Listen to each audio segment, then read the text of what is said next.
नमस्कार, डीसी का डंका में आपका बहुत बहुत स्वागत है। मैं हूं अमरिंदर आशुतोष। आज की तारीख में रिश्तों के अपने अपने मायने सामने आने लगे हैं। इनमें से ही एक है लिव इन रिलेशन का मुद्दा। हालांकि इसे कानूनी मान्यता भी मिल चुकी है, बावजूद इसके लिव इन रिलेशन में भी ब्रेकअप का सिलसिला शुरू है। आज इसी मुद्दे पर बात होगी। आगे बढ़ने से पहले एक नजर डालते हैं आज की सुर्खियों पर। Rising Rajasthan global investment summit में प्रधानमंत्री नरेंद्र मोदी ने भारत की तेजी से बढ़ती अर्थव्यवस्था पर कहा, भारत 10 वर्षों में दुनिया की 11वीं से 5वीं सबसे बड़ी अर्थव्यवस्था वाला देश बन गया है। ये रिफॉर्म, परफॉर्म और ट्रांसफॉर्म के मंत्र का नतीजा है। पीएम मोदी ने कहा, दुनिया के विशेषज्ञ और निवेशक भारत की प्रगति से बेहद उत्साहित है। समिट को राजस्थान की विकास यात्रा का अहम पड़ाव बताते हुए उन्होंने निवेशकों और प्रतिनिधियों का स्वागत किया। 2 घंटे से ठप रही मेंटेनेंस के नाम पर IRCTC की वेबसाइट, टिकट बुकिंग और कलेक्शन सब था बंद। रेलवे के पास कोई नहीं जवाब। सोशल मीडिया पर यूजर्स द्वारा इस परेशानी की शिकायत जारी। दिल्ली से शिलांग जारी स्पाइस जेट की फ्लाइट SG2950 पटना की जयप्रकाश नारायण एयरपोर्ट पर इमरजेंसी लैंडिंग। विमान में 80 यात्री और क्रू मेंबर थे सवार। विमान की विंडो स्क्रीन पर पक्षी टकराने की वजह से हुआ हादसा। घटना के बाद पटना एयरपोर्ट पर अफरा तफरी का माहौल। तकनीकी टीम विमान की जांच में जुटी। टेक्निकल क्लियरेंस मिलने के बाद विमान को उड़ान भरने की दी जाएगी अनुमति। बीजेपी ने कुलाबा के विधायक राहुल नार्वेकर को सोमवार को दूसरी बार बनाया महाराष्ट्र विधानसभा का अध्यक्ष। मुख्यमंत्री देवेंद्र फडणवीस, डिप्टी सीएम अजित पवार समेत एकनाथ शिंदे की उपस्थिति में नार्वेकर के नामांकन का दाखिल किया। महाविकास आघाड़ी ने अध्यक्ष पद के लिए नहीं किया कोई नामांकन। विपक्ष के पास कुल सीटों का 10% कम होने के चलते नेता विपक्ष पद मिलने या न मिलने का नार्वेकर के फैसले पर निर्भर। जुलाई 2022 में पहली बार अध्यक्ष बने राहुल नार्वेकर ने शिवसेना विधायकों अयोग्यता याचिकाओं के कारण पाई थी सुर्खियां। संभल की जामा मस्जिद की सर्वे रिपोर्ट कोर्ट में आज नहीं हुई पेश। अधिवक्ता आयुक्त रमेश सिंह ने खराब स्वास्थ्य का हवाला देकर कोर्ट से 15 दिन का मांगा समय। उन्होंने बताया, सर्वे की अंतिम रिपोर्ट तैयार है और इसे सील बंद लिफाफे में पेश किया जाएगा। इससे पहले भी कोर्ट ने 10 दिन का दिया था समय। शाम तक कोर्ट सुना सकती है फैसला। लिव इन रिलेशन के मामले बढ़ते जा रहे हैं। एक तरफ कोई खुश है तो दूसरी तरफ इस तरह के रिश्ते को लेकर कड़वाहट भी देखने को मिलते हैं। इसे समझ लेते हैं कि लिव इन रिलेशनशिप को आमतौर पर बिना शादी के साथ रहना कहा जाता है। भारत में शादी से पहले साथ रहना भारतीय संस्कृति के अनुसार लंबे समय तक अपराध या अपराध के रूप में देखा जाता था। पहले हिंदू धर्म में एक पत्नी व्रत को प्राथमिकता दी जाती थी, जिसका अर्थ है एक पुरुष एक पत्नी, विवाह के सबसे पवित्र रूपों में से एक के रूप में। लेकिन अब लोगों ने समय के साथ बदलाव करना शुरू कर दिया है और कुछ अस्वीकार करने वाली प्रथाओं को भी स्वीकार करने का क्रम शुरू है। भारत में लिव इन रिलेशन की अवधारणा को कुछ अन्य देशों की तरह कानूनी मान्यता नहीं दी गई है। हालांकि सुप्रीम कोर्ट ने कहा है कि बिना विवाह के लिव इन रिलेशन में रहना कोई आपराधिक घटना नहीं है या कोई अपराध भी नहीं है, ना ही ये अवैध है। बिना विवाह के साथ रहने वाले भागीदारों को विवाहित जोड़ों की तरह समान कानूनी अधिकार नहीं मिलते हैं, लेकिन उन्हें कानूनों के तहत कानूनी सुरक्षा प्राप्त है। भारत में लिव इन रिलेशन की अवधारणा को कहीं भी परिभाषित नहीं किया गया है। इसे 2 व्यक्तियों द्वारा सहमति से साथ रहने के प्रस्ताव के रूप में संदर्भित किया जाता है। ये एक व्यक्ति को एक दूसरे को समझने की अनुमति देता है, जो विवाह के लिए एक सूचित निर्णय लेने में मदद करता है। इसके अलावा भारत में लिव इन रिलेशन के तहत एक व्यक्ति को अपने अधिकारों के बारे में भी पता होना चाहिए, जो कि वक्त की ज़रूरत है। भरण पोषण का अधिकार लिव इन रिलेशन में वही प्रावधान है जो दंड प्रक्रिया संहिता 1973 की धारा 125(1)(a) में है, जो भरण पोषण के अधिकार से संबंधित है। दंड प्रक्रिया संहिता 1973 की धारा 125(1)(a) भरण पोषण के अधिकार से संबंधित है, जिसमें पत्नी, बच्चे या माता पिता को आर्थिक सहायता देने का प्रावधान है। बच्चों के लिए संपत्ति के उत्तराधिकार का अधिकार सुप्रीम कोर्ट के मुताबिक एक पुरुष और एक महिला को जो लंबे समय तक एक साथ रहते हैं उन्हें विवाहित कहा जाता है और इस प्रकार उन्हें सभी कानूनी अधिकार प्राप्त होते हैं। हिंदू विवाह अधिनियम की धारा 16 में कहा गया है कि बच्चों को अपने माता पिता की स्व अर्जित संपत्ति यानी अपनी जो प्रॉपर्टी है उसमें से हिस्सा लेने की अनुमति है। इसके अतिरिक्त बच्चों को दंड प्रक्रिया संहिता की धारा 125(1)(a) के अनुसार भरण पोषण का अधिकार है, भले ही उनके माता पिता के कानून इसे प्रदान न करते हों। और लिव इन पार्टनर को अपने बच्चों की देखभाल करने की जिम्मेदारी लेनी होगी, भले ही वे अब साथ हों या ना हों। बच्चों के संरक्षण अधिकार, जब पार्टनर लिव इन रिलेशन खत्म कर देते हैं तो बच्चों की कस्टडी एक महत्वपूर्ण कारक बन जाती है। लिव इन रिलेशनशिप में पैदा हुए बच्चों के लिए कस्टडी अधिकारों को नियंत्रित करने वाले विशेष कानूनों की कमी के कारण ऐसी स्थितियों को अदालतों द्वारा उसी तरह से संभाला जाता है जैसे विवाहों को। नाबालिग की भलाई सबसे प्राथमिकता वाली चिंता है और अदालती कस्टडी निर्धारित करते समय इसे ध्यान में रखती है। हालांकि भारत में सहवास को लेकर कोई कानून नहीं है। 2010 में जब महिलाओं की सुरक्षा की बात की गई तो लिव इन रिलेशनशिप की अवधारणा को आधिकारिक कानूनी मान्यता प्रदान की गई। कहा गया कि लिव इन रिलेशन में रहने वाली महिलाओं को घरेलू हिंसा कानून के तहत सुरक्षा दी जाएगी। अब इस बारे में मुंबई की पब्लिक क्या कहती है ये भी जानना ज़रूरी है। आइए जानते हैं उन्हीं से। अब्बास जी, जो अभी वर्तमान में चल रहा है, लोग बाग माँ बाप को छोड़ के जा रहे हैं, लिविंग रिलेशन में रह रहे हैं और उनको कुछ पड़ी नहीं है, माँ बाप किस दुख तकलीफ में है, क्या कहना चाहेंगे? अभी क्या कर सकते हैं उन लोग को कुछ समझना मांगता है ना कि बाप बूढ़े हो गए, उनको संभालना चाहिए। अभी उनकी उम्र हो गई, उनको काम धंधे पे नहीं लगना चाहिए, घर पे बिठा के रखना मांगता है, थोड़ा आराम देना चाहिए। और क्या बोल सकते हैं अपन उसके लिए, क्या कर सकते हैं? लेकिन खर्चे बहुत बढ़ गए ना, वो माँ बाप को पाल नहीं पा रहे हैं कि भाई वो पाल पाएंगे, लेकिन अभी थोड़ा टाइम लगेगा। उन लोग को भी समझ में आएगा बाद में कि क्या होता है। उनके भी बच्चे लोग होंगे, सब होंगे, उनको भी मालूम पड़ेगा कि क्या होता है। हमारे माँ बाप को संभाला नहीं हम लोग ने, हमको भी ऐसा कभी हो सकता है। अभी समझ में आएगी, सोच समझ में आएगी वो लोग को। वो भी बुजुर्ग बनेंगे, वो उनके भी बच्चे होंगे, उनको भी मालूम पड़ेगा। सब हम लोग ने जैसा किया वैसा हमको भी मिल रहा है सब ये। रामलोट जी, वर्तमान में जो चल रहा है लिविंग रिलेशन, लोग बाग अपनी पसंद से कहीं भी किसी एक दूसरे को पसंद करें और जाके रहे, माँ बाप का घर छोड़ के। कैसे भी परिवार टूट रहे हैं अभी। संयुक्त परिवार जो पहले एक ही परिवार में 8-10 जन रहते थे, अब वो 2 अकेले रह रहे हैं और पीछे का दुख, मतलब माँ बाप के जो दुख है उनका ध्यान भी नहीं दे रहे हैं। क्या कहना चाहेंगे? इस पे क्या कहना, यही है कि जो जैसा संस्कार मिला रहेगा और ये ज़्यादा दिन टिकता नहीं है।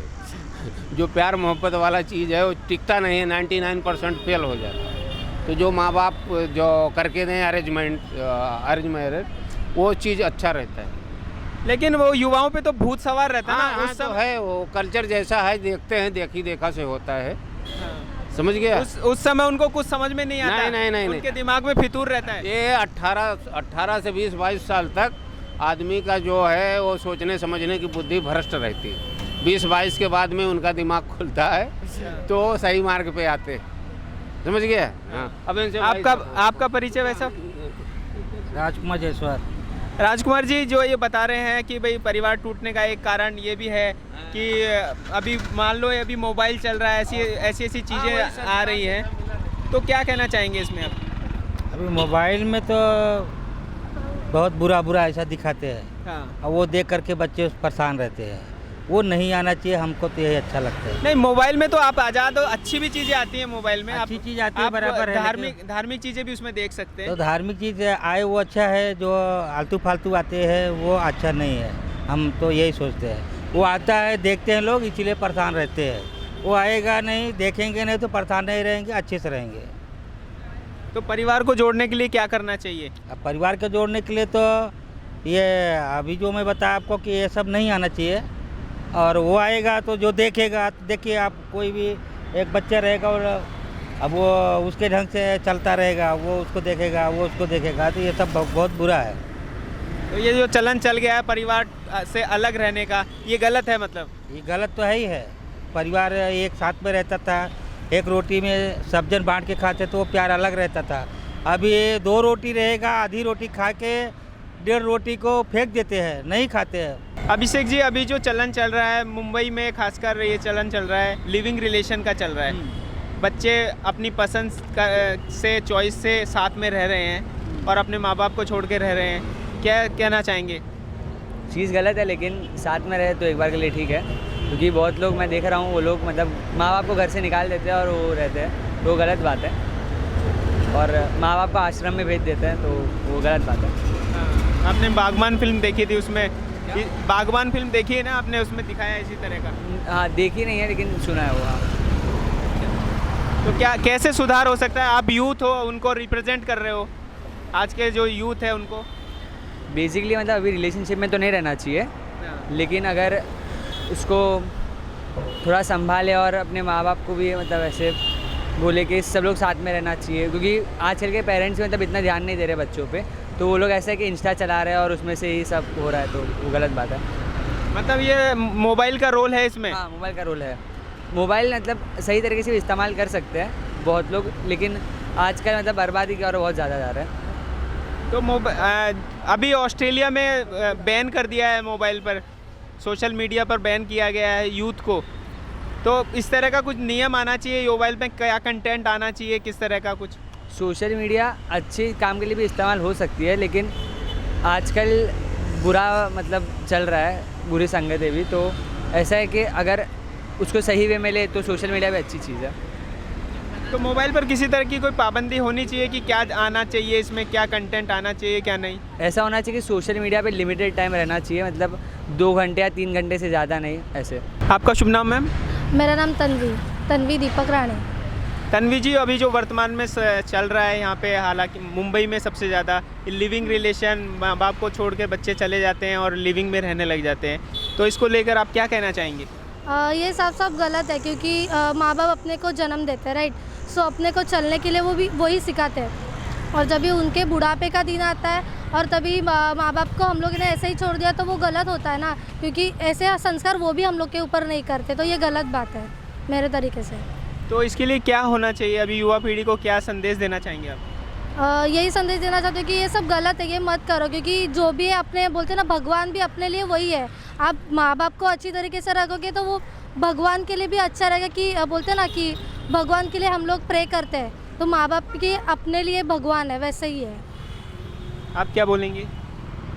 मेरे यहाँ से माँ बाप अपने लिए पहले तो भगवान है, उन्होंने अपन को जन्म दिया है, तो उनके लिए आप बुढ़ापे में सहारा बनो, क्योंकि जब भी हम लोग को चलने नहीं आता तो अभी उन्होंने अपन को चलने सिखाया, रोटी खाने सिखाया, तो अभी उनकी बारी है, अपन को उनका सहारा बनना है, तो उनके लिए सपोर्ट करो, उनके लिए खड़े रहो, मुसीबत में उनके लिए खड़े रहो, क्योंकि जब आप उनके लिए खड़े रहोगे तो भगवान भी आपका अच्छा ही सोचेगा। आपका शुभ नाम? गीतांजलि।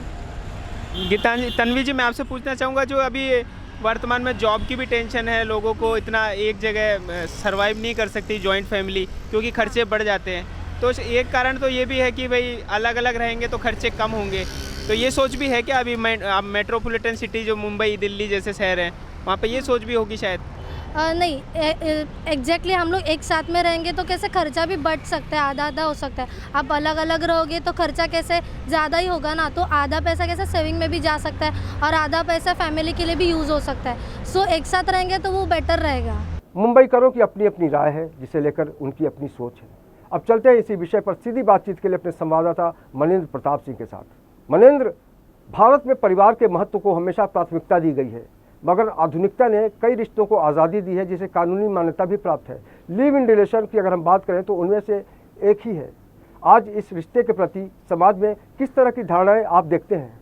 जी आशुतोष जी, देखिए, लिविंग रिलेशन को अब क्योंकि कोर्ट ने मान्यता प्रदान की है, तो इसको लेकर सीधा सीधा कोई आरोप लगाता नहीं है, और हर किसी की अलग अलग धारणाएं हैं, लेकिन लोगों का कहना है कि इससे परिवारों में जो विघटन हुआ है उस पे चिंता जरूर जताई है उन्होंने। लोगों का कहना है कि एक साथ अगर मान्यता मिलती है उन्हें, तो युवा भटकाव की स्थिति में आ जाते हैं और उनको एक अधिकार मिल जाता है एक तरह का, जिससे ये परिवारों में विघटन बढ़ा है।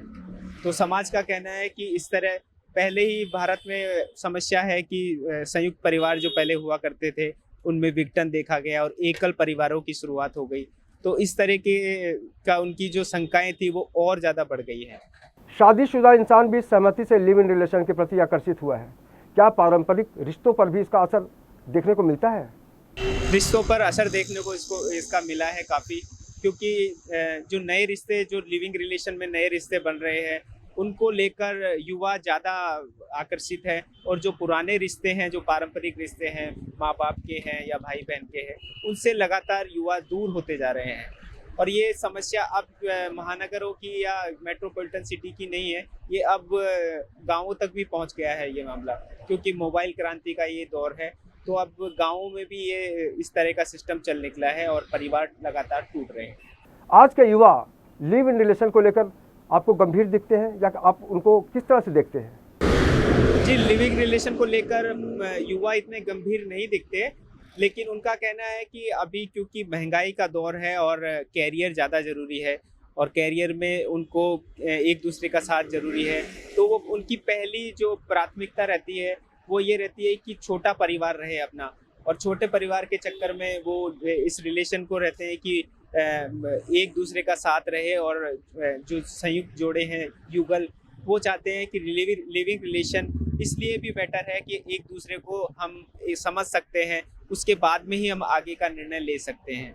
तो उस लिहाज से युवाओं का कहना है कि लिविंग रिलेशन एक अच्छा जरिया है एक दूसरे को जानने का और लॉन्ग लाइफ एक रिश्ता बनाने का, और इसी को लेकर अलग अलग राय भी युवा रखते हैं कि भाई उनका कैरियर है, उसके साथ में जो दो यूथ एक साथ रहेंगे तो एक दूसरे के विचारों को समझेंगे और आगे बढ़ पाएंगे। बच्चों के संरक्षण अधिकार जब पार्टनर लिव इन रिलेशन खत्म कर देते हैं तो बच्चों की कस्टडी एक महत्वपूर्ण कारक बन जाती है। लिव इन रिलेशनशिप में पैदा हुए बच्चों के लिए कस्टडी अधिकारों को नियंत्रित करने वाले विशेष कानूनों की कमी के कारण ऐसी स्थितियों को अदालतों द्वारा उसी तरह से संभाला जाता है जैसे विवाहों को। नाबालिग की भलाई सबसे प्राथमिकता वाली चिंता है और अदालती कस्टडी निर्धारित करते समय इसे ध्यान में रखती है। हालांकि भारत में सहवास को लेकर कोई कानून नहीं है। 2010 में जब महिलाओं की सुरक्षा की बात की गई तो लिव इन रिलेशनशिप की अवधारणा को आधिकारिक कानूनी मान्यता प्रदान की गई। कहा गया कि लिव इन रिलेशन में रहने वाली महिलाओं को घरेलू हिंसा कानून के तहत सुरक्षा दी जाएगी। अब इस बारे में मुंबई की पब्लिक क्या कहती है ये भी जानना ज़रूरी है।